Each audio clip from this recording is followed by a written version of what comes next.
The early morning light peeked through the blinds of a small studio apartment in Queens as Lisa Chen's alarm blared for the third time.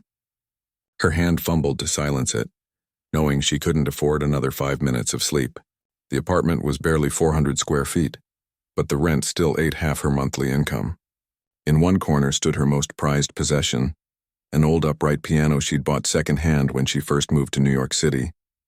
Lisa dragged herself to the bathroom, splashing cold water on her face to wash away the exhaustion from last night's practice session. Dark circles had formed under her eyes, a testament to the late hours she'd spent playing after her double shift.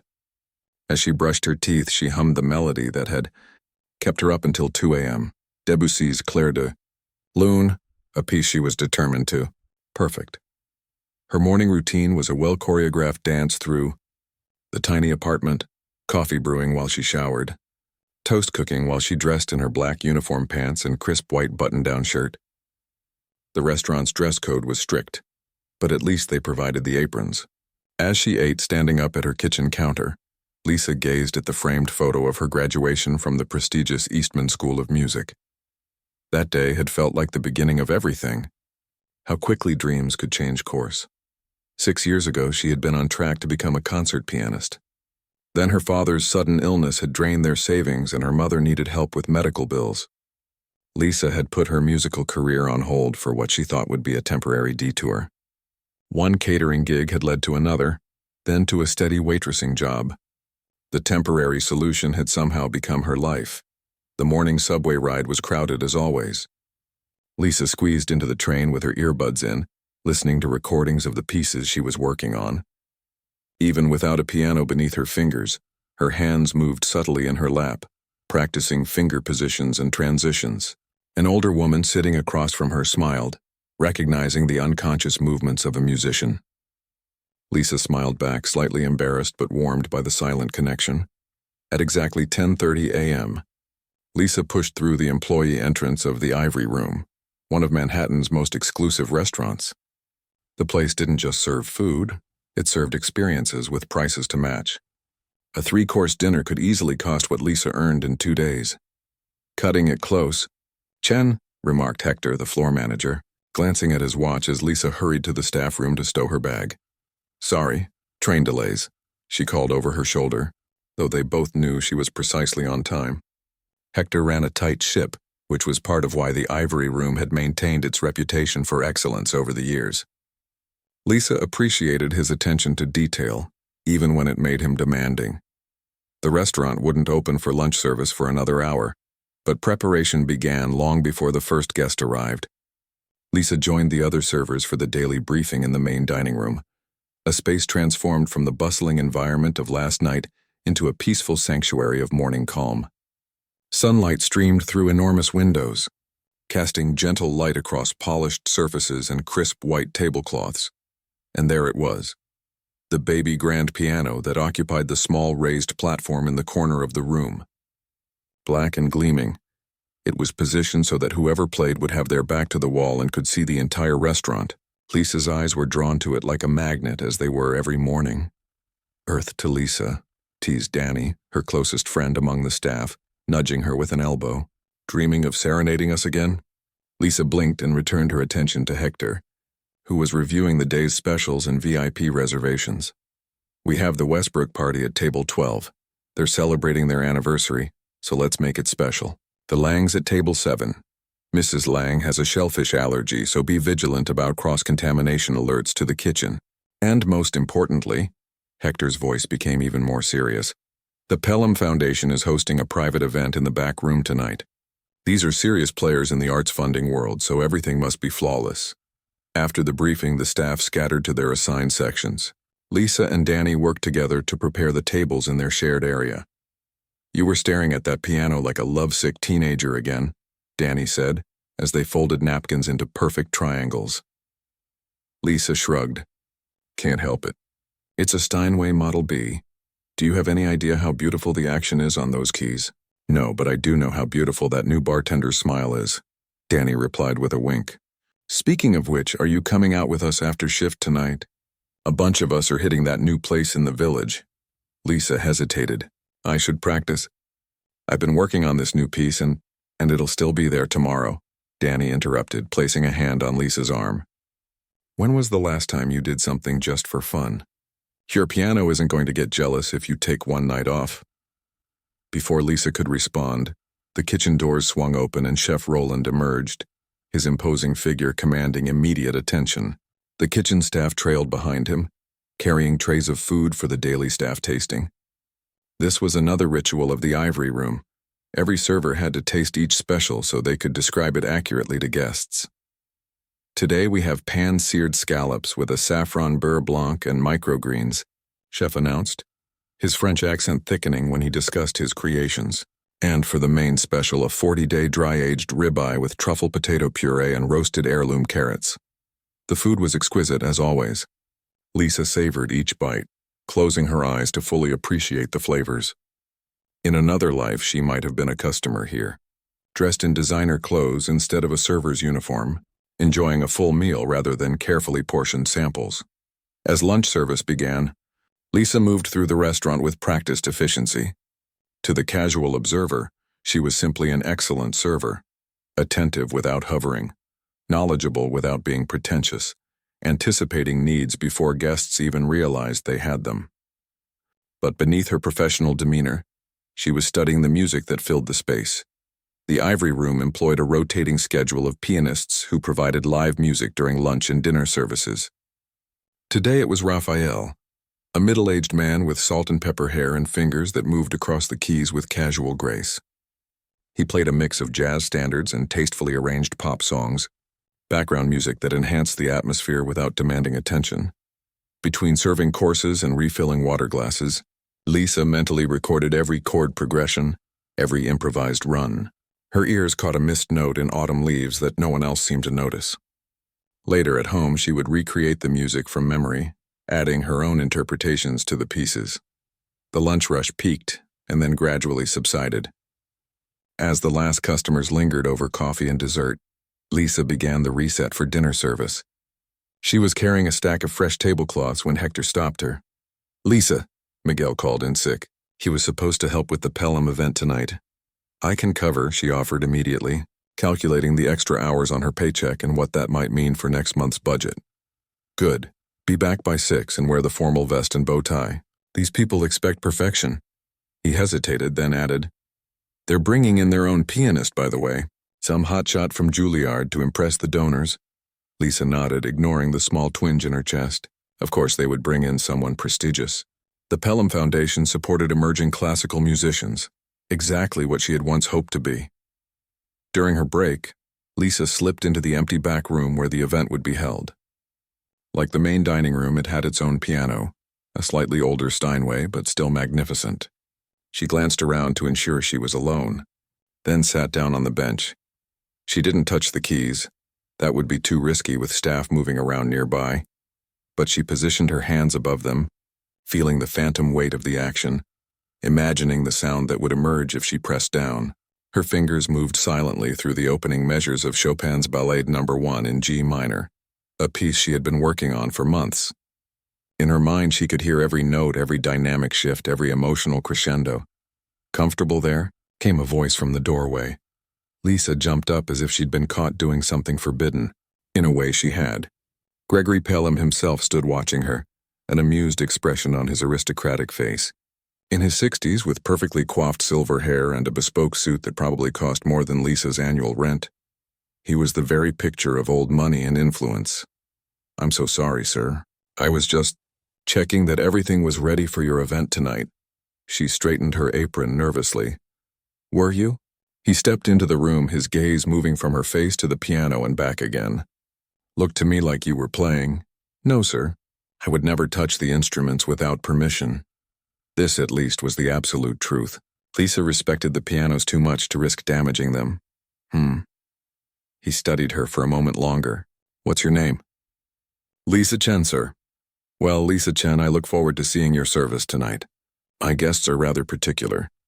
With that, he turned and left, leaving Lisa to exhale the breath she hadn't realized she'd been holding. As she hurried back to finish her side work, she couldn't shake the feeling that something significant had just happened, though she couldn't say what. All she knew was that tonight's event, suddenly felt important in a way that went beyond extra tips or impressing the boss. What Lisa didn't know was that Gregory Pelham had recognized something in her silent performance, a passion and precision that couldn't be faked. And he was a man who had built his fortune and reputation on recognizing potential where others saw nothing at all. Lisa returned to the ivory room at exactly 5:45 that evening, her hair freshly pulled back into a neat bun, and her formal uniform pressed to perfection. The restaurant hummed with the controlled chaos of pre-dinner preparations. In the main dining area, servers arranged place settings with mathematical precision while bartenders stocked glasses and mixers. Through the kitchen's swinging doors came the rhythmic sounds of knives against cutting boards, and the sizzle of pans being readied for service. Hector intercepted Lisa as she made her way to the back room. "Good, you're early. The Pelham party is running ahead of schedule. They're already doing sound checks." His usually stern expression had intensified, tiny beads of sweat visible along his hairline. This event could mean regular bookings from their foundation. I won't mess it up," Lisa assured him, straightening her bow tie. "Promise." The back room had transformed in the few hours since Lisa had left. Crystal chandeliers cast a warm glow over tables adorned with elaborate floral centerpieces. A small stage had been set up near the piano, complete with microphones and subtle lighting. Men in dark suits were adjusting the audio equipment, while catering staff arranged appetizer platters nearby. Lisa spotted Gregory Pelham deep in conversation with a younger man who gestured animatedly toward the piano. As she approached to check if they needed anything, she caught snippets of their heated exchange. "Simply can't perform on this instrument," the younger man was saying, his accent crisp and British. "The action is completely off and the middle C sticks." "It's embarrassing." Mr. Pelham pinched the bridge of his nose. "Arthur, these people are coming to support young artists like yourself. They're not here to critique your performance at a technical level. Nevertheless, my reputation. Your reputation will survive one night on a less than perfect piano," Mr. Pelham cut in, his patience clearly wearing thin. "The guests arrive in an hour." Lisa hesitated, then stepped forward. "Excuse me, Mr. Pelham. I'm Lisa. I'll be one of your servers tonight."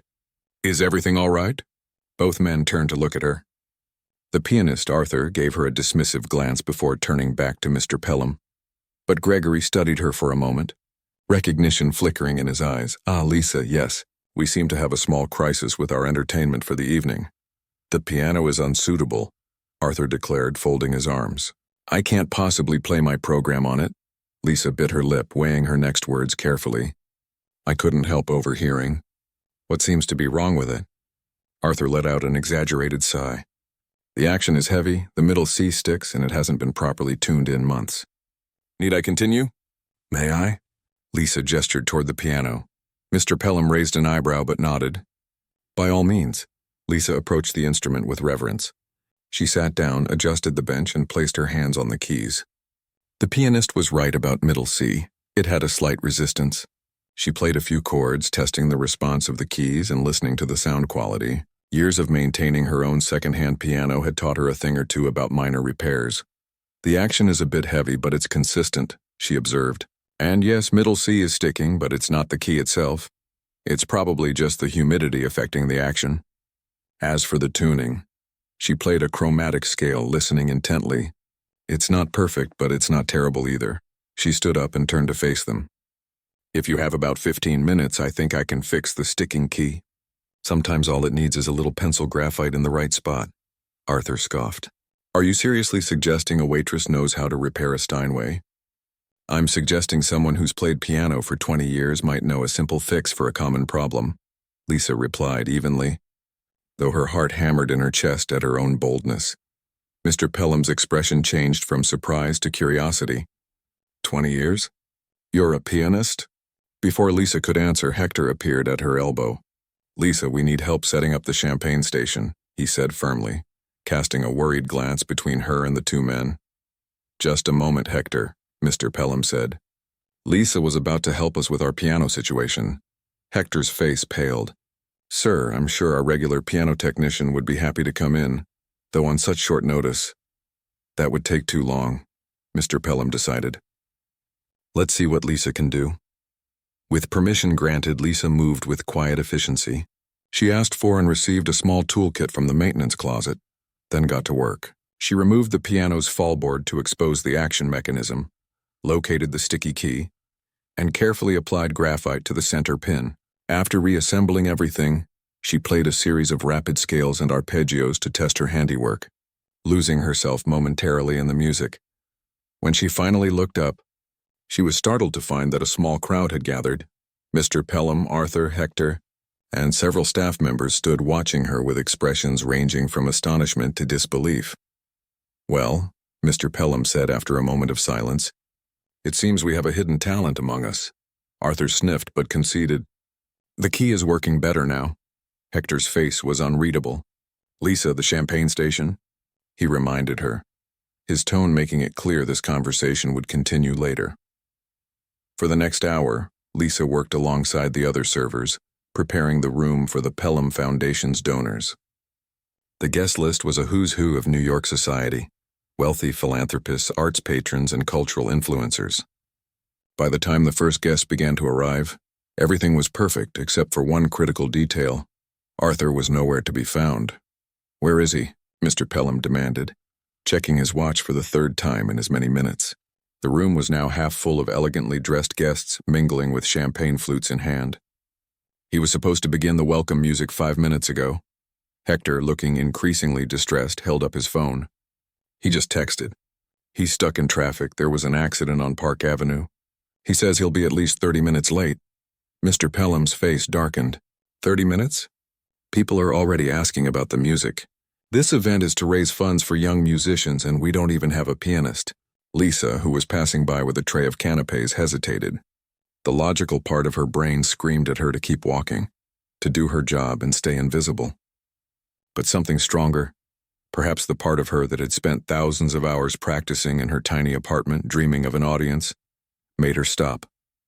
"Mr. Pelham," she said quietly, "I could play until Arthur arrives." Both men stared at her. "You?" Hector looked scandalized. "Lisa, this isn't an open mic night at a coffee shop. These people donate millions to the arts, but..." Mr. Pelham was considering it. "What's your background? Where did you study?" "Eastman School of Music," Lisa replied. "I graduated with honors 6 years ago. I was on the concert performance track before." "Life happened." Mr. Pelham turned to Hector. "And she works here as a server?" Hector spread his hands helplessly. "I had no idea she was conservatory trained." A woman in an evening gown approached their huddle. "Gregory, darling, I thought there was supposed to be music." "Everyone's waiting." Mr. Pelham made a split-second decision. "There will be. In fact, we have a special surprise tonight." He turned to Lisa. "Can you play now? Something appropriate for a cocktail hour?" Lisa nodded, suddenly feeling lightheaded. "I need 2 minutes to change. I can't play in this uniform. The bow tie will restrict my movement." "Go," Mr. Pelham ordered. "Hector, find her something suitable to wear." 5 minutes later, Lisa emerged from the staff room wearing a simple black dress borrowed from Danny, who had an extra in her locker for after-work events. The dress was a size too large but elegant enough for the occasion. Lisa had let her hair down and borrowed a touch of lipstick, transforming herself from server to performer in mere moments. As she walked toward the piano, she felt as though she were moving through a dream. The chattering guests barely glanced at her, just another hired musician as far as they were concerned. She sat at the bench, adjusted it to her height, and took a deep breath. Then she began to play. She started with Debussy's Clair de Lune, the piece she had been practicing just that morning. Her fingers moved with the muscle memory of countless repetitions, drawing out the gentle, flowing melody. The piece was technically manageable but emotionally expressive, perfect for setting a sophisticated atmosphere. At first, no one seemed to notice. The conversations continued. Glasses clinked, laughter bubbled through the room, but gradually, almost imperceptibly, the ambient noise began to lower. By the time Lisa transitioned into a Chopin nocturne, several guests had turned to watch her. Lisa kept her eyes on the keys, afraid that making eye contact with anyone might break the spell. She moved from piece to piece without pause, creating a seamless tapestry of classical music that served as both background and subtle showcase of her abilities. Friday evening arrived with unexpected speed. Maya had arranged to take her entire shift off, using a rare vacation day. She spent the morning practicing, then allowed herself a few hours of rest before getting ready. The black dress she wore had been a splurge, purchased with tips she'd normally have saved. But standing before the mirror, seeing herself transformed from waitress to performer, she knew it had been worth it. "Look at you," Deb exclaimed when Maya stopped by the diner on her way downtown. "Our very own star." Mr. Angelo emerged from the kitchen to wish her luck, awkwardly patting her shoulder. "We're all coming later," he told her. "Closing early tonight. Special occasion." The knowledge that her diner family would be in the audience was both comforting and nerve-wracking as Maya arrived at the loft. Jonathan greeted her at the back entrance, showing her to a small room where performers could prepare. "House is nearly full," he told her. "Word got around about a waitress with conservatory-level talent." Maya's stomach tightened. "No pressure, right?" Jonathan smiled. "Just play like you did at the diner. That's what people are coming to hear, the real thing, not some polished performance." As the minutes ticked down to her set time, Maya paced the small room, running through mental checks. She'd practiced enough. She knew the pieces by heart. Her hands were steady. Still, the familiar pre-performance anxiety rose within her, a feeling she hadn't experienced in so long she'd almost forgotten it. A knock at the door signaled it was time. Maya followed Jonathan through the dimly lit venue to the stage, where a beautiful grand piano waited. Unlike the worn upright at the diner or her second-hand piano at home, this instrument gleamed under the spotlight, pristine and professional. The audience applauded as Jonathan introduced her. Maya scanned the crowd, finding familiar faces. Eleanor in the front row, Deb and Tom at a table nearby, Mr. Angelo standing at the back looking surprisingly emotional. But there were dozens of strangers too, people who had come based only on word of mouth, expecting something special. As Maya took her seat at the piano, adjusting the bench with hands that trembled slightly, the room fell silent. The moment stretched, a breath held collectively, waiting for her to break it. She placed her fingers on the keys, closed her eyes, and began. The first piece was a Chopin nocturne, the same one she'd played that day at the diner when Jonathan first heard her. The familiarity steadied her, allowed her to sink into the music rather than fight against it. By the time she reached the final phrases, the initial nervousness had melted away, replaced by a focus she'd almost forgotten she could achieve. The applause that followed surprised her with its enthusiasm. Maya moved to her second piece with growing confidence, then the third. As she played, she felt something shifting in the room, a connection forming between herself and the listeners, a shared journey through the music. Her hour passed more quickly than she could have imagined. For the final piece, she chose a composition she'd written herself years ago, during her mother's illness.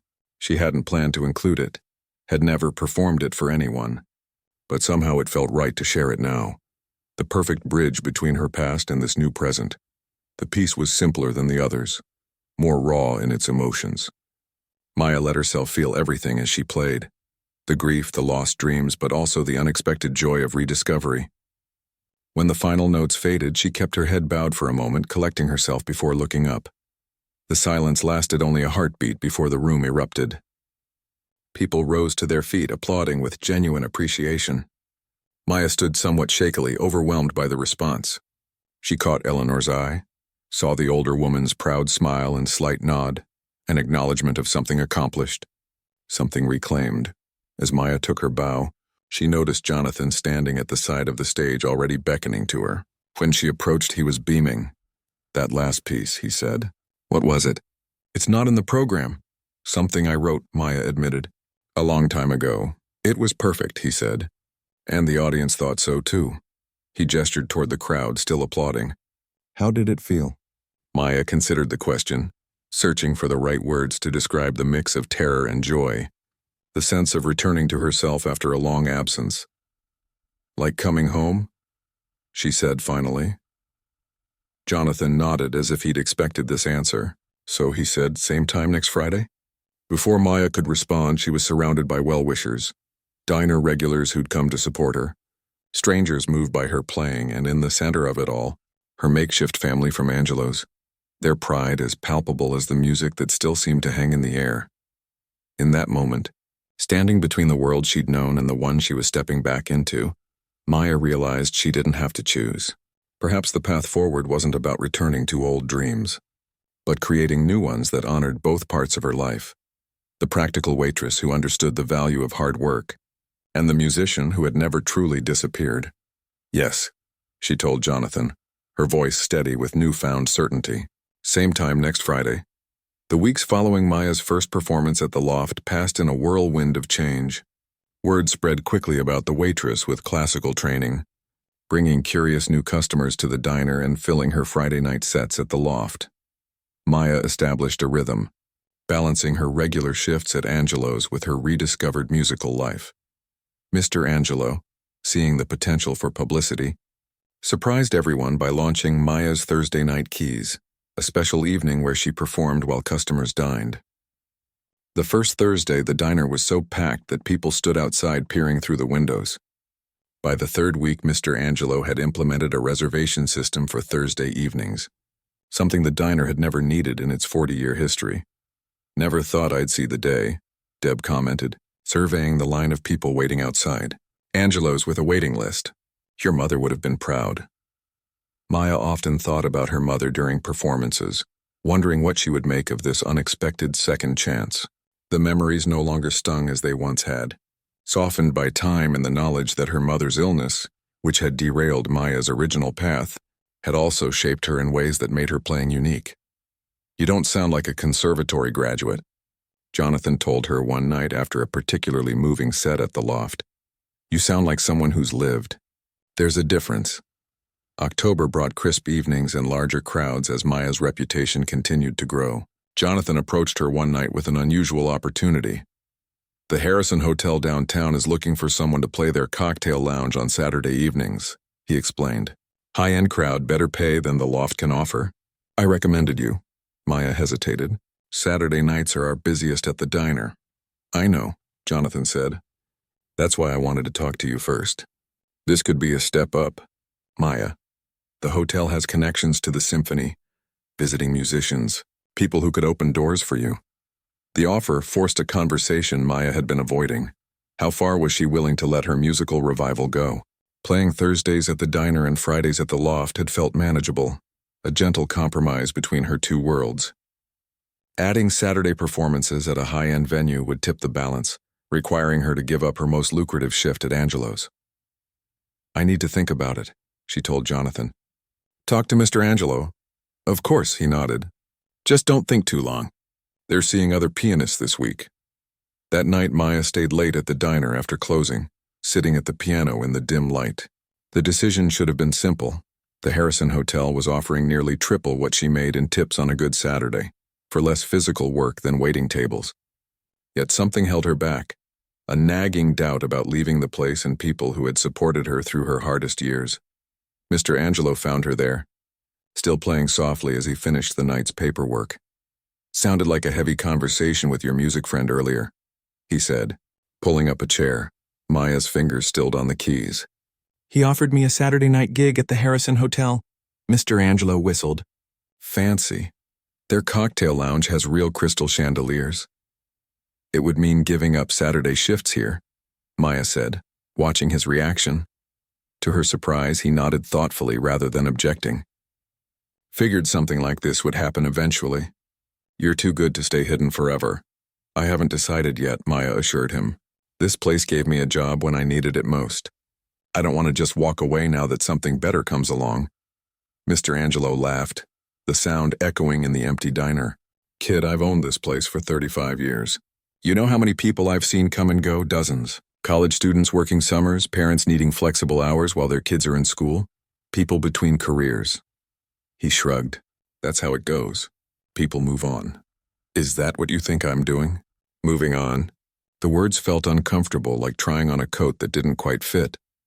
"I think you're finding your way back to something you lost," he said with unexpected insight. "And I think your professor friend would say that's a good thing." Eleanor had indeed been encouraging Maya to take on more performances, to rebuild the stamina and confidence needed for longer programs.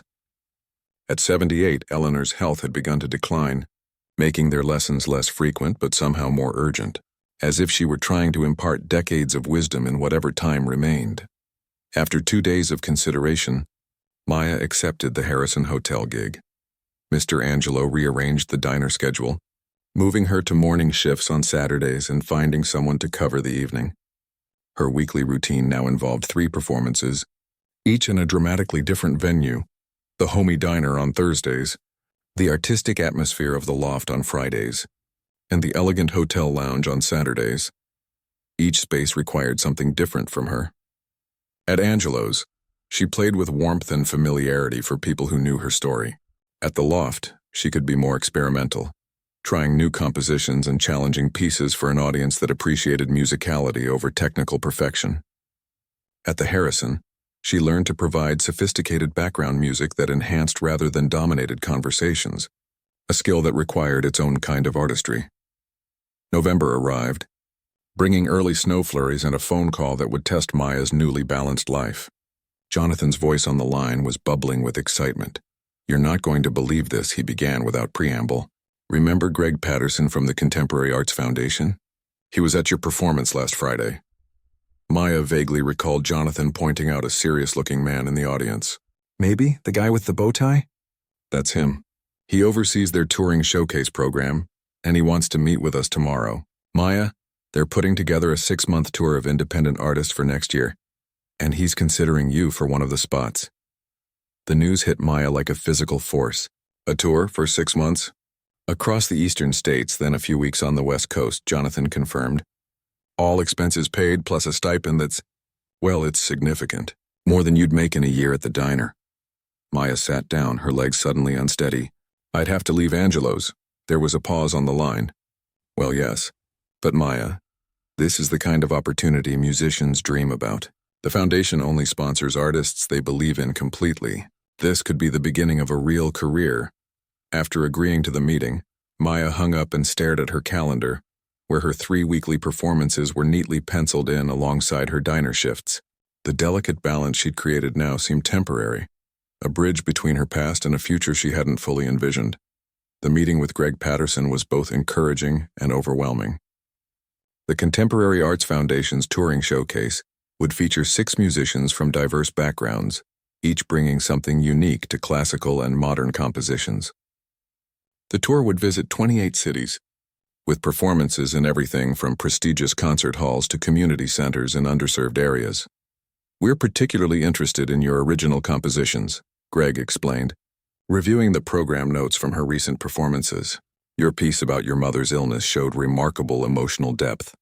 And Diner Symphony captures everyday sounds in a way that makes listeners hear their world differently." Maya felt a flush of pride, remembering how Eleanor had encouraged her to start composing again. Those pieces had begun as private expressions, never intended for public performance until Eleanor had insisted they were too good to keep hidden. "The tour begins in March," Greg continued. "We'd need you in New York for rehearsals by mid-February." "February? Just 3 months away." Maya nodded, trying to appear professional while her mind raced ahead to the implications, leaving her apartment, saying goodbye to the diner family, putting her slowly rebuilding life in Sacramento on hold for half a year. "Can I have some time to think about it?" she asked. Greg looked surprised but nodded. "Of course. We'll need an answer by the end of the month, though. There are other artists we're considering if you decide it's not the right fit." Jonathan was practically bouncing with excitement as they left the meeting. "This is incredible, Maya. The Foundation's showcase launched at least 3 major careers last year alone." "I know it's a big deal," she acknowledged. "It's just a lot to process." That evening, Maya visited Eleanor's apartment seeking the older woman's guidance. Eleanor had been having good days and bad recently, her energy fluctuating unpredictably. Today was a good day, her mind sharp as ever though her body remained settled in the armchair by the window. "A touring showcase," Eleanor mused after hearing the details. "Prestigious, challenging, the kind of opportunity that doesn't come twice." She studied Maya's face. "Yet you seem uncertain." "I've just found my balance," Maya explained. "The diner, the loft, the hotel, they all feel manageable together. This would mean leaving everything behind." Eleanor nodded slowly. "The timing is difficult. You're still rebuilding your technical skills, still finding your voice as a composer." She paused. "But sometimes opportunities arrive when we're not fully ready. That's when courage matters most." Maya helped Eleanor prepare tea, their weekly ritual regardless of the elder woman's health. As they sipped from delicate cups that had belonged to Eleanor's mother, Maya voiced her deepest fear. What if I'm not good enough?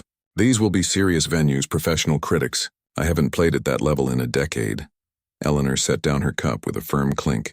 You have something most conservatory graduates lack: life experience that informs your playing. Technical precision can be polished with practice. Authentic emotion cannot be taught. The conversation left Maya feeling both encouraged and conflicted. As the days passed, she found herself mentally rehearsing what leaving would entail. She made lists of practical matters: subletting her apartment, storing her piano, saying goodbye to the diner regulars who had become like family. Meanwhile, her performances continued, each one feeling more significant now that they might be numbered. She played with new intensity at the diner, at the loft, at the Harrison Hotel, trying to store up memories of each space and audience. 2 weeks after the meeting with Greg, Eleanor fell ill. What began as a simple cold quickly developed into pneumonia, landing her in the hospital. Maya visited daily, sometimes bringing her small keyboard to play softly in the private room. The foundation called yesterday, Maya told Eleanor during one visit, holding the older woman's frail hand. They need my decision by Friday. Eleanor's eyes, slightly foggy from medication, focused on Maya's face. And what will you tell them? I don't know, Maya admitted. The tour is an amazing opportunity, but leaving now with you in the hospital. She trailed off, unable to complete the thought. Eleanor squeezed her hand with surprising strength. Don't use me as an excuse, dear. I'll be fine. But Maya wasn't convinced. The doctors had been cautiously optimistic, but warned that at Eleanor's age, recovery would be slow. The tour would take Maya away for 6 crucial months, possibly the last months of her mentor's life. The weight of the decision hung heavy as Maya prepared for a special performance at the Loft. Jonathan had arranged for several music industry executives to attend, hoping to generate more opportunities regardless of the foundation tour. Maya had spent weeks preparing an ambitious program that showcased both classical pieces and her original compositions. The night of the performance, the venue was packed. Maya peeked through the curtain and immediately spotted the foundation representatives, along with the other industry guests Jonathan had invited. The pressure felt enormous, like a physical weight on her chest. As she took her place at the piano, Maya's hands trembled slightly. She began her first piece, a Bach prelude that had always steadied her nerves. But tonight, her fingers felt disconnected from her brain, making small errors she would normally never allow. The second piece went no better, her timing off, her expression mechanical rather than fluid. By the third piece, panic had set in. Maya could feel the audience's attention shifting, sensed their gradual disengagement. When she reached her original composition, the one about her mother's illness that had impressed the foundation, she froze completely, her mind suddenly blank, unable to remember the notes she had written herself. After 10 excruciating seconds of silence, Maya stood abruptly and walked off stage, leaving the audience murmuring in confusion. Behind the curtain, she pressed her hands to her face, mortified and shaking.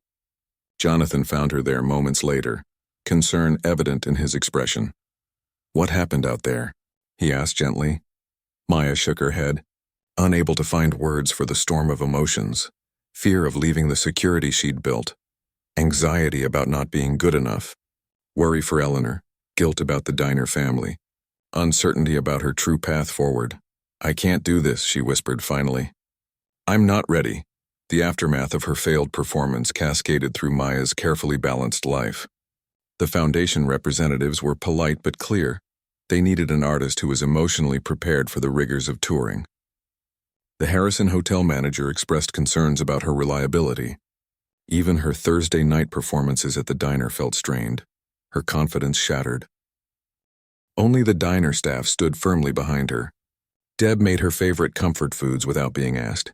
Tom left encouraging notes with silly drawings in her locker, Mr. Angelo gruffly told customers to give her space when they asked too many questions about the incident, as it came to be known. As November turned to December, Maya retreated into herself, playing only at home, visiting Eleanor in the hospital, and working her regular shifts at the diner. The path that had seemed so promising now felt closed, her brief musical revival ending as abruptly as it had begun. You're giving up? Eleanor observed during one hospital visit, her voice stronger as her health slowly improved. That's not like you.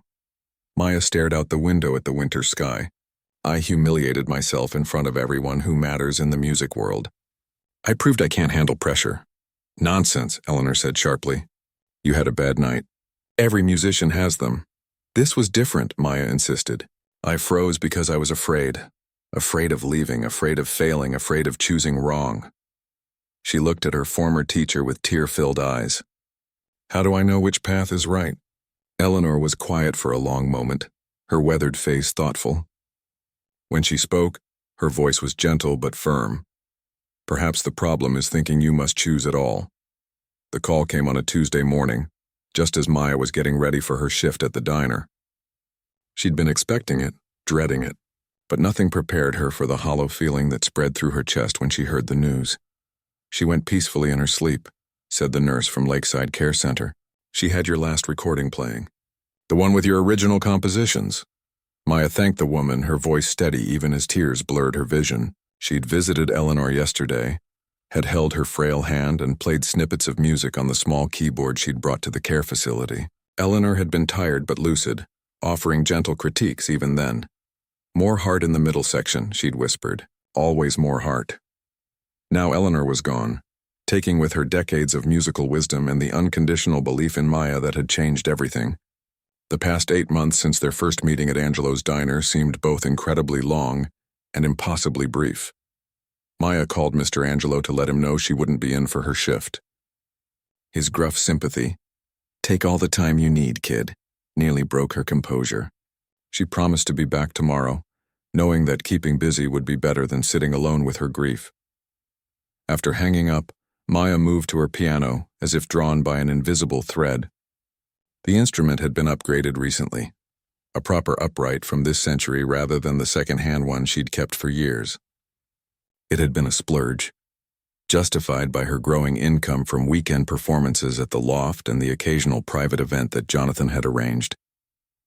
Her fingers found the keys without conscious thought, playing a haunting melody that Eleanor had particularly loved. The music filled her small apartment, a fitting tribute to the woman who had helped her rediscover her voice. The memorial service was held 3 days later at Westlake Conservatory, where Eleanor had taught for 4 decades. Maya sat in the back of the auditorium, surrounded by strangers who had known different sides of her mentor, former students, colleagues, neighbors. One by one, they shared stories of Eleanor's brilliance, her demanding standards, her unexpected humor.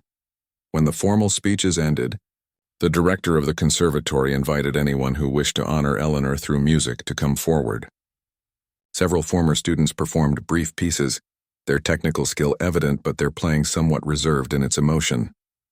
Maya hadn't planned to play. She'd come to listen, to absorb other people's memories of Eleanor. But as the performances continued, she felt Eleanor's voice in her head. Music isn't about being perfect. It's about being honest. Almost without realizing she'd made the decision, Maya found herself walking to the grand piano on stage. The spotlight felt hot, the audience a blur of faces. She sat, adjusted the bench, and took a deep breath. "I'm Maya Rodriguez," she said into the microphone.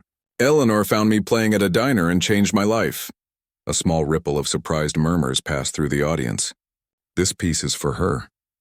Maya played the composition she'd been working on for weeks, the one Eleanor had helped shape during their final lessons together. It was a piece about loss and finding, about interrupted journeys and unexpected returns. As she played, Maya felt tears on her cheeks, but her hands remained steady, channeling her grief into the music rather than allowing it to stop her. When she finished, the silence in the hall was complete, a moment of collective breath-holding before the applause began. Maya stood, bowed quickly, and returned to her seat, emotionally drained but somehow lighter. After the service, as people mingled over coffee and shared memories, a tall woman with salt and pepper hair approached Maya. "That was extraordinary," she said. "I'm Lisa Woodward, Eleanor's attorney." She handed Maya a business card. "She left something for you. Could you come by my office tomorrow?" Maya stared at the card. "Left something?" "For me," Lisa nodded. She was very specific about it. "Tomorrow at 10? The law office was intimidatingly formal, all polished wood and leather-bound books. Maya felt out of place in her simple black dress, the nicest thing she owned. Lisa led her to a conference room where a large envelope and a smaller package waited on the table. Eleanor updated her will 6 months ago, Lisa explained. She was quite clear about certain bequests. She gestured to the items. These are yours. With trembling hands, Maya opened the envelope first. Inside was a letter in Eleanor's elegant handwriting, along with legal documents. She left you her piano, Lisa said quietly, a 1920s Steinway upright that's been in her family for generations. It's currently in storage, but we can arrange delivery whenever you're ready. Maya looked up, stunned. Her piano? I can't possibly— She was very insistent, Lisa interrupted gently. There's also a small trust fund to cover your continued education, should you choose to pursue it. Nothing extravagant, but enough to make it possible. Maya unfolded the letter, Eleanor's familiar script swimming before her eyes. My dear Maya, if you're reading this, I've finally run out of critiques to offer. Don't be sad. I've lived exactly the life I wanted, filled with music and dedicated students. You were my final student and in many ways my favorite. The piano is yours. It needs someone who understands that music isn't just about technical perfection, but about living fully in each note. The trust fund is similarly yours to use or ignore. I have no expectations. Only hopes that you'll continue to make space for music in your life, whatever form that takes. I've watched you these past months, struggling to reconcile the two parts of your identity, the practical waitress who understands the value of hard work, and the artist who needs to create. Most people would see these as contradictory paths. I see them as complementary strengths. True artistry doesn't come from choosing between worlds, but from bringing them together.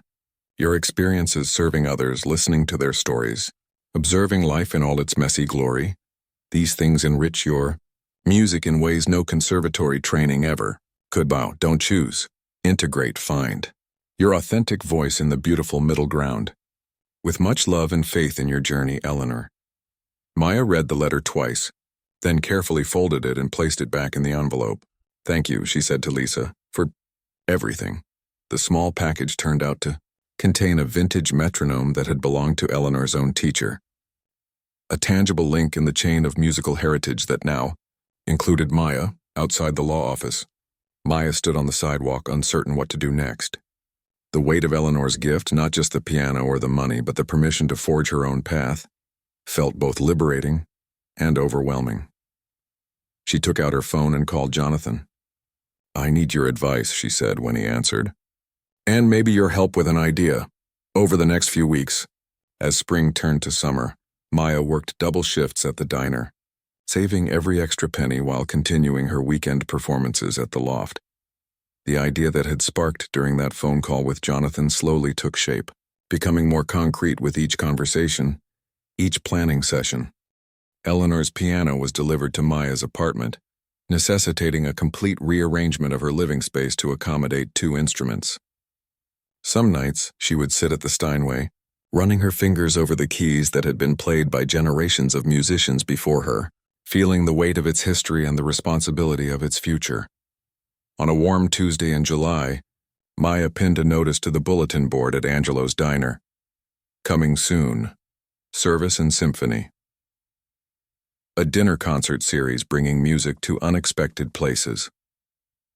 First stop, Angelo's Diner. August 12th, featuring Maya Rodriguez. Piano. Mr. Angelo read it with his reading glasses perched on the end of his nose. What's all this about? Maya explained her vision. A traveling dinner concert series that would bring classical and original music to diners, small restaurants, and cafes across the state. Not prestigious concert halls or exclusive venues, but everyday places where hardworking people gathered. Places like Angelo's, where the magic of live music could transform an ordinary meal into something memorable. Jonathan's helping with the booking and promotion, she explained. I'll still keep my regular shifts here, but maybe cut back to part-time as the series grows. And I'd like Angelo's to be our home base, where we always return between tours. Mr. Angelo looked skeptical. Fancy music in a diner? Will people even want that?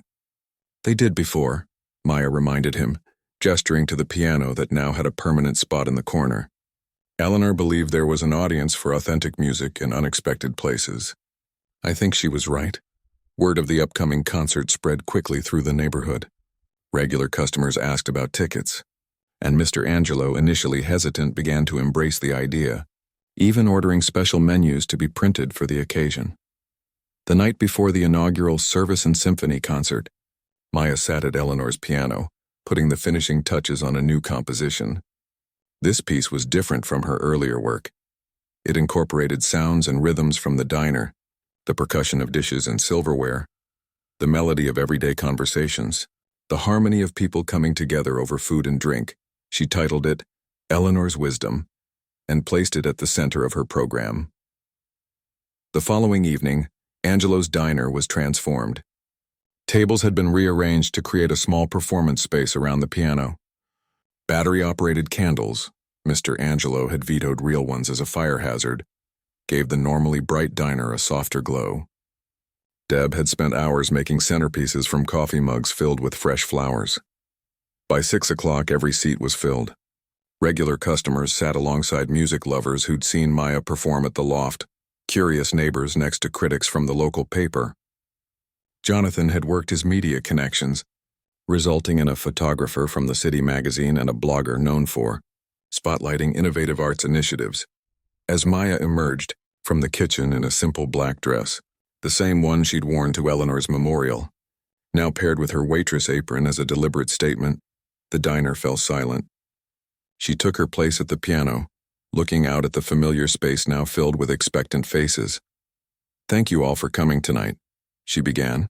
"This concert series was inspired by my mentor, Eleanor Wright, who taught me that music belongs everywhere, not just in concert halls. And it was inspired by this place," she gestured around the diner, "where I've spent years serving food but found myself being served in unexpected ways. Through your kindness, your stories, and your community." Maya paused, her eyes finding Deb, Tom, and Mr. Angelo standing proudly at the back of the diner.